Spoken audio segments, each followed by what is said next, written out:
दोस्तों सबको राम राम। रुपए रोड चैनल पे आपका स्वागत है।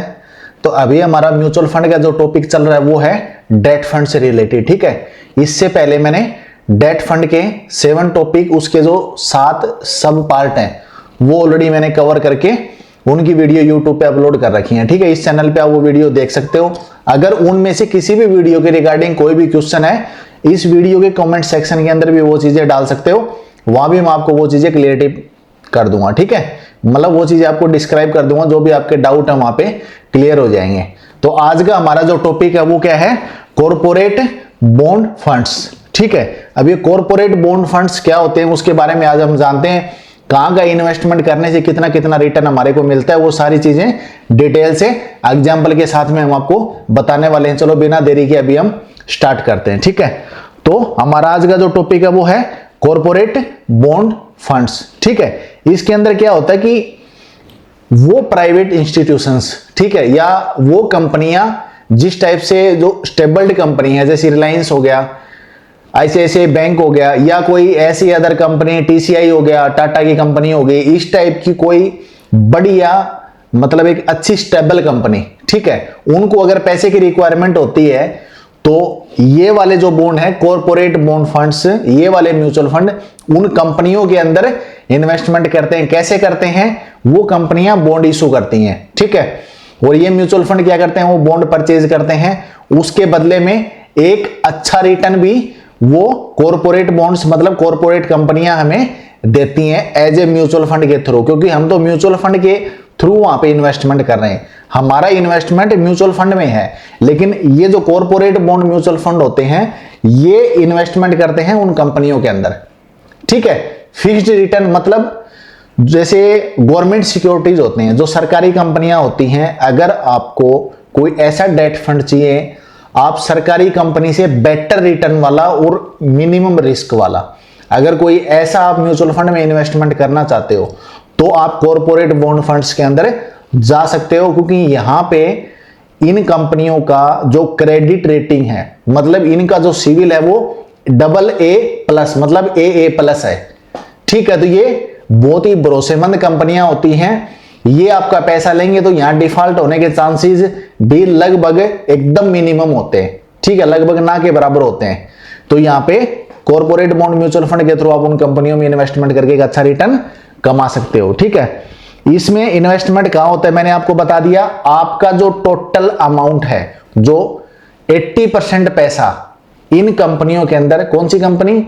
जिनकी रेटिंग AA+ है। ठीक है, उन कंपनियों के अंदर आपका पैसा यहां पे इन्वेस्ट होने वाला है। आपका जो अमाउंट है उसका 80% यहां पे इन्वेस्टमेंट जाएगा। ठीक है, अब बात रहेगी 20% की। वो आपके माइंड में अगर एक क्वेश्चन आ रहा है तो वो अदर गवर्नमेंट सिक्योरिटीज या अदर कोई ऐसे कॉर्पोरेट बॉन्ड्स जिनके अंदर वो इन्वेस्टमेंट होता है रिमेनिंग का आपका जो बचा हुआ अमाउंट का। ठीक है, अगर सरकारी कंपनी से आपको बहुत बढ़िया रिटर्न चाहिए तो आप इन प्राइवेट कंपनियों के अंदर एक अच्छा रिटर्न की उम्मीद के अंदर यहां पे अपना पैसे का इन्वेस्टमेंट कर सकते हो। तो ये आपके लिए एक उसके अगेंस्ट में एक विकल्प है, जो आप यहां पे अपना माइंडसेट यहां पे अगर चाहो तो कर सकते हो, इन्वेस्टमेंट करना चाहो तो कर सकते हो। अब यहां पे बात आ गई परफॉर्मेंस की, तो पिछले 1 साल का जो कॉर्पोरेट म्यूचुअल फंड्स हैं उन्होंने कितना अच्छा रिटर्न दिया है, ठीक है, उसकी हम बात करने वाले हैं। तो इसमें आईसीआईसीआई प्रूडेंशियल कॉर्पोरेट बॉन्ड्स ने 8.9% रिटर्न दिया 1 ईयर के अंदर। ठीक है, जो कि ये जो म्यूचुअल फंड है इनकी जो परफॉर्मेंस है बाकी म्यूचुअल फंड से बहुत बेटर रही है। कितनी बेटर रही है? 8.9% के साथ में। ठीक है, रिटर्न दिया। दूसरा एक्सिस कॉर्पोरेट बॉन्ड्स फंड, इन्होंने 9.7% रिटर्न दिया है। ठीक है, तो अगर डेट फंड्स में कोई आपको अच्छा म्यूचुअल फंड अगर आपको डिसाइड करना है, सरकारी कंपनी से हटके प्राइवेट कंपनी में, अच्छी क्रेडिट रेटिंग वाली कंपनियों में, जिनकी क्रेडिट रेटिंग AA+ वाली हो या उससे ऊपर की हो, तो वहां पे ये इन्वेस्टमेंट आपका जाने वाला है। तो आप ये कंसीडर कर सकते हो। आपका बेंचमार्क इंडेक्स इस म्यूचुअल फंड का क्या होगा? Nifty corporate bond index. ठीक है, ये बेंचमार्क इंडेक्स होगा, इससे कंपेयर करके आप इसका रिटर्न निकाल सकते हो। CAGR से, कंपाउंड एनुअल ग्रोथ रेट से आपको उस म्यूचुअल फंड का परफॉर्मेंस का पता लग जाएगा कि उसने बेंचमार्क से बेटर रिटर्न दिया कि नहीं दिया। अगर इसके बेंचमार्क इंडेक्स से इसने बेहतर रिटर्न नहीं दिया है तो आपको वहां से शिफ्ट होने की जरूरत है दूसरे म्यूचुअल फंड में।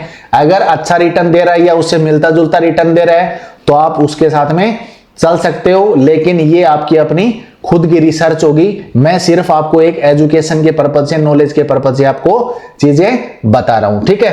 तो अभी डेट फंड का ये वाला टॉपिक है 8वां कवर हो गया। इसके बाद इसका लास्ट टॉपिक आता है डेट म्यूचुअल फंड का, उसकी मैं बात करने वाला हूं। लास्ट टॉपिक हमारा है बैंकिंग एंड पीएसयू फंड्स, ठीक है। आपको अगर बैंकिंग के अंदर या पीएसयू कौन सी कंपनियां होती हैं? पब्लिक सेक्टर अंडरटेकिंग, ठीक है, जिनके अंदर गवर्नमेंट की हिस्सेदारी ज्यादा होती है। उन कंपनियों में या बैंकिंग सेक्टर के अंदर अगर आपको इन्वेस्टमेंट करने वाला कोई ऐसा डेट म्यूचुअल फंड चाहिए जहां आप बैंकिंग सेक्टर या गवर्नमेंट पीएसयू कंपनी के अंदर आपका इन्वेस्टमेंट जाए, अगर ऐसा कोई म्यूचुअल फंड देख रहे हो तो उस चीज के लिए ये वाला म्यूचुअल फंड आपको इन्वेस्टमेंट करने से पहले समझना है और समझाने की कोशिश मैं आपको कर रहा हूं, ठीक है। यहां आपका पैसा बैंकों में और पीएसयू के अंदर आपका पैसा इन्वेस्टमेंट होगा इसके थ्रू। 80% आपका पैसा कहां जाएगा? बैंकों में और पीएसयू के अंदर। बाकी 20% मैंने आपको बता दिया। जैसा कि डेट फंड है, कोई फिक्स्ड रिटर्न देने वाला कोई भी ऐसा संस्थान, वहां पे ये म्यूचुअल फंड आपका 20% पैसा लगा देगा, 80% यहाँ पे इधर लगाएगा, ठीक है। ये चीजें आपको यहाँ पे क्लियर होगी। इसके बाद में इन्वेस्टमेंट का जो रिसोर्सेज हैं वो क्या क्या होंगे? जैसे एसबीआई, पीएनबी जैसे बैंक होते हैं वो बॉन्ड्स इशू करते हैं, ठीक है। वो बॉन्ड्स ये म्यूचुअल फंड परचेज करते हैं और जो रिटर्न उनके थ्रू इनको कमिटेड ये बैंक्स करते हैं वो रिटर्न मैच्योरिटी के बाद में आपका जो मूल अमाउंट है उसके साथ में इनको मिल जाता है, ठीक है। वो फिर आपको ये लोग दे देते हैं म्यूचुअल फंड आपको कमा के, ठीक है। और गवर्नमेंट ये अपना पीएसयू कंपनियों की यहां बात करते हैं तो जैसे ओएनजीसी हो गया, एनटीपीसी हो गया, इस टाइप की जो पीएसयू कंपनियां होती हैं वो बॉन्ड्स जारी करते हैं। वो भी एज ए कमिटेड जितना रिटर्न का कमिटमेंट करेंगे। जब आप बॉन्ड्स परचेज करते हो ना तो नॉर्मली आपको वहां पे पूरा डाटा मिल जाता है परचेज करते टाइम कि आपका जो बॉन्ड्स परचेजिंग के टाइम पे जो जिस अमाउंट का आप वो बॉन्ड्स परचेज कर रहे हो उसके ऊपर कितना आपको रिटर्न वो संस्थान देने वाला है, वही चीजें क्लियर हो जाती हैं। तो अब उस माइंडसेट से उसके अंदर पैसा इन्वेस्टमेंट ये म्यूचुअल फंड करते हैं, आप नहीं करते, क्योंकि आपने म्यूचुअल फंड चुना है। और म्यूचुअल फंड आपका पैसा कहां इन्वेस्ट कर रहे हैं वो प्लेटफॉर्म मैंने आपको बता दिया कि आपका पैसा इधर इन्वेस्टमेंट होने वाला है। अब आपको डिसाइड करना है कि आपको बैंकों के अंदर पैसा लगाना है, पीएसयू के अंदर पैसा लगाना है, या इससे पहले मैंने आपको और भी 8 ऑप्शन दिए हैं, 8 टाइप के म्यूचुअल फंड दिए हैं जहां पे आपको अच्छा रिटर्न मिल सकता है। कुछ मैंने आपको ऐसा भी बताया जहां पे रिस्क लगभग 0 होता है, ठीक है। टोटली सेंट्रल गवर्नमेंट या स्टेट गवर्नमेंट के इनके जो बॉन्ड इशू होते हैं उनके अंदर इन्वेस्टमेंट करोगे तो वहां भी आपको एक स्टेबल रिटर्न मिलेगा। हाई रिटर्न की उम्मीद नहीं, मतलब वहां आपका रिस्क एकदम मिनिमम हो जाता है, लगभग ना के बराबर, रिटर्न काफी अच्छा आने की उम्मीद होती है, ठीक है। तो यहाँ पे हम बात कर रहे हैं बैंकिंग और पीएसयू म्यूचुअल फंड की। उसके अंदर आपको बैंकिंग सेक्टर का आपको पता लग गया, पीएसयू कंपनियां मैंने आपको बता दी, उसका मतलब भी बता दिया। अब बात करते हैं इनके परफॉर्मेंस की। पिछले 1 साल के अंदर कौन सा ऐसा म्यूचुअल फंड है जिसने ये जो डेट फंड है इसके अंदर अच्छा परफॉर्म किया है, ठीक है। तो वो वाला है ICICI prudential banking and PSU date funds. इसका रिटर्न रहा है 8.7%। दूसरा है SBI banking and PSU date funds, इसका रिटर्न रहा है 8.8%। इसका जो बेंचमार्क इंडेक्स है वो है Nifty banking and PSU bond index, ठीक है, जिससे आपको कंपेयर करना है। यहां पे मैं आपको एक कॉमन सी चीज बताया, मेरे को जितने भी यहां पे डेट म्यूचुअल फंड के जो टाइप है वो कंप्लीट हो जाते हैं। अब छोटा सा इसका मैं एक कंक्लूजन आपको बताता हूं, क्योंकि 1-2-3 वीडियो आपने देख ली है। पूरा इस वीडियो के अंदर थोड़ा सा आपको पूरा डेट फंड का एक रिवीजन सा हो जाएगा, थोड़ा खाका आपको बताता हूं। उसके अंदर क्या होता है, मैक्सिमम डेट फंड के अंदर मैंने आईसीआईसीआई का परफॉर्मेंस जो पिछले 1 साल का है वो लगभग मैंने अच्छा देखा है, ठीक है। तो इसका मतलब ये नहीं कि आप वही परचेज करना, इसका मतलब ये है कि आप उस पर रिसर्च करना और डिसीजन आपका अपना होगा, ठीक है। अब उसके पूरी डेट फंड्स के जो टाइप मैंने आज आपको बताए हैं, इससे पहले जो वीडियो अपलोड किए उसमें बताए हैं, उनका एक ब्रीफ डिस्क्रिप्शन आपको मैं बता देता हूं। जो कि जैसे सबसे पहले हमारा क्या था, लिक्विड फंड्स, उसका बेंचमार्क इंडेक्स क्या है, CRI SIL। ये यहां पे स्क्रीन पे मैं आपको दिखा रहा हूं, चाहो तो आप स्क्रीनशॉट ले सकते हो और डाटा एनालिसिस इसका करके अपना इन्वेस्टमेंट दे सकते हो। यहां मैंने जो रिस्क का फैक्टर है उसको साथ में रखते हुए परसेंटेज के साथ में एक यहाँ पे टेबल प्रिपेयर की है, ताकि आपको कंपैरिजन करने में थोड़ा सा आसान हो जाए कि कौन से डेट फंड में कितना आपका रिस्क लगने वाला है, कितना रिटर्न आपको मिल सकता है, और कौन से बेंचमार्क इंडेक्स है जिससे कंपैरिजन करके वो म्यूचुअल फंड आपको रिटर्न कमा के देगा। ठीक है, तो लिक्विड फंड्स का मैंने इसका बेंचमार्क इंडेक्स है CRISIL लिक्विड फंड इंडेक्स। इसके अंदर रिस्क आपका बहुत कम होगा, रिटर्न आपको मिलने के चांसेस हैं 7.30 से लेके 7.40%। दूसरा क्या था, अल्ट्रा शॉर्ट ड्यूरेशन फंड। इसके अंदर क्या था, इसका जो बेंचमार्क इंडेक्स स्क्रीन पे आप देख रहे हो ये वाला है, और इसका जो रिस्क है वो कम है। इसका परसेंटेज मिलने के, जो रिटर्न मिलने की उम्मीद है वो होती है 7.90 से 8.05। नॉर्मली जितने भी डेट फंड्स हैं उनका जो रिटर्न है बैंक से काफी बेटर है। ठीक है, बैंक से काफी बढ़िया रिटर्न इन्होंने दिया है। अब अगला क्या है, शॉर्ट ड्यूरेशन म्यूचुअल फंड की मैंने बात की थी। इसका जो बेंचमार्क इंडेक्स है वो है CRISIL short duration debt index. ठीक है, इसके अंदर रिस्क मीडियम रहेगा, मिनिमम रिस्क, मीडियम रिस्क और हाई रिस्क और एकदम मिनिमम रिस्क। ठीक है, तो शॉर्ट ड्यूरेशन म्यूचुअल फंड के अंदर रिस्क आपका मीडियम रहेगा, रिटर्न आपका 9.10 से लेकर 9.20, एक एवरेज रिटर्न जो पिछले एक साल में मिला है उसके हिसाब से मैंने ये टेबल बनाई है, एक साल के डाटा के हिसाब से, कि आपको अप्रोक्स कौन से डेट फंड के अंदर अप्रोक्स आपको कितना रिटर्न मिल सकता है, एक आइडिया आपको मिल जाएगा। उस आइडिया के हिसाब से चीजें मैंने इस टेबल में डाली हैं। ठीक है, तो इससे अगला क्या है, मीडियम ड्यूरेशन फंड मैंने आपको बताए थे, डेट फंड्स मतलब फिक्स्ड रिटर्न। ठीक है, तो जो डेट फंड होते हैं उनको डिसाइड किया जाता है पोर्टफोलियो डाइवर्सिफाई करने के लिए, या आप अगर एकदम शॉर्ट टर्म के लिए पैसा इन्वेस्टमेंट करना चाह रहे हो, चाहे एक दिन के लिए ही हो, महीने के लिए, 2 महीना, 6 महीना, 1 साल, अगर लॉन्ग ड्यूरेशन के लिए भी इन्वेस्टमेंट करना चाह रहे हो 5 साल 7 साल, तो उसके थ्रू भी आप डेट फंड में पैसा इन्वेस्टमेंट कर सकते हो। ये आपके पास में एक प्लेटफॉर्म है म्यूचुअल फंड में इन्वेस्टमेंट करने का, जहां आपको फिक्स्ड रिटर्न आपको मिलने की उम्मीद होती है, लेकिन आपको रिस्क फैक्टर को ध्यान में रखते हुए अपना इन्वेस्टमेंट करना है। ठीक है, तो मीडियम ड्यूरेशन जो म्यूचुअल फंड है उसके अंदर क्या होता है, रिस्क आपका मीडियम से हाई तक हो सकता है, रिटर्न आपको उम्मीद कर सकते हो 9.70 से 14.20% तक सालाना, ईयरली, एनुअली। ठीक है, अगला जो हमारा डेट फंड का टाइप था वो था लॉन्ग ड्यूरेशन म्यूचुअल फंड। इसके अंदर क्या था, Nifty long duration debt index, ये वाला इसका बेंचमार्क इंडेक्स है। रिस्क आपका यहां पे हाई होगा, रिटर्न आपको मिलने की उम्मीद है 7.15 से 8% तक।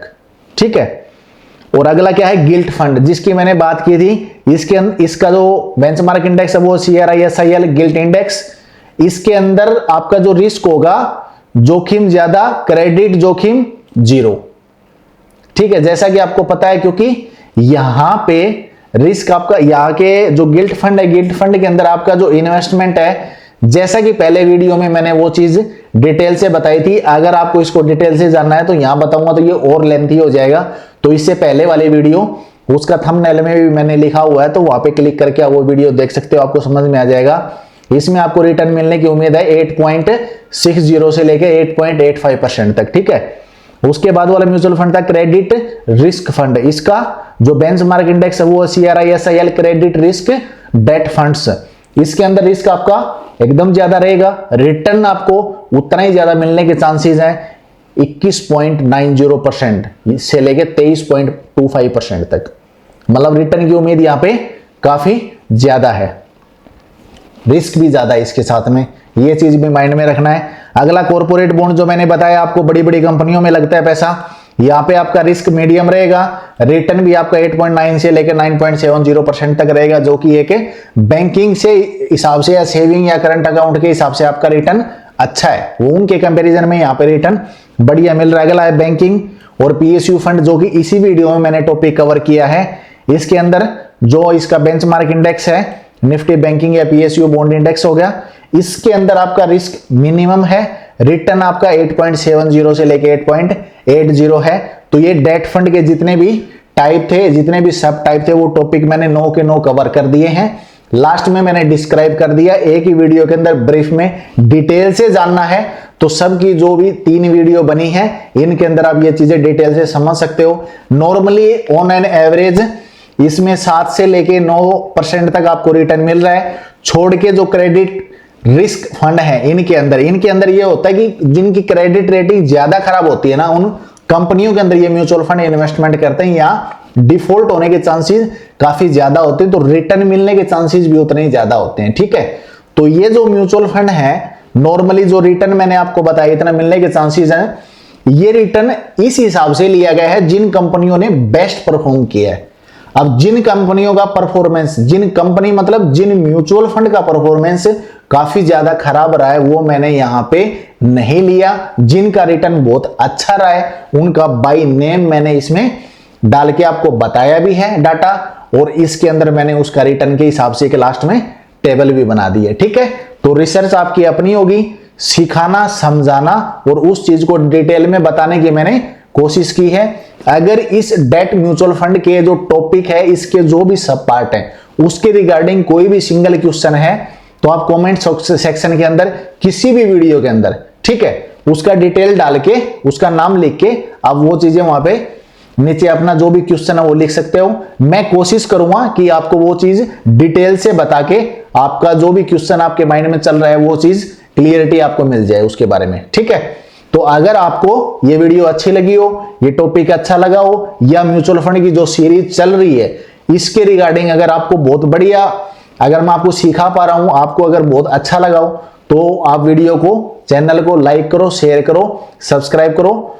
और अगर आपको कोई और कंटेंट के ऊपर टॉपिक पे आपको अगर वीडियो चाहिए तो आप अपना सजेशन कमेंट सेक्शन के अंदर लिख सकते हो। मैं कोशिश करूंगा कि उसको बेटर से बेटर बना के आपके सामने रखूं, आपको मैं प्रोवाइड कराऊं ताकि आप उस चीज को समझ सको। ठीक है, इसी के साथ सबको राम राम, जय हिंद, जय भारत।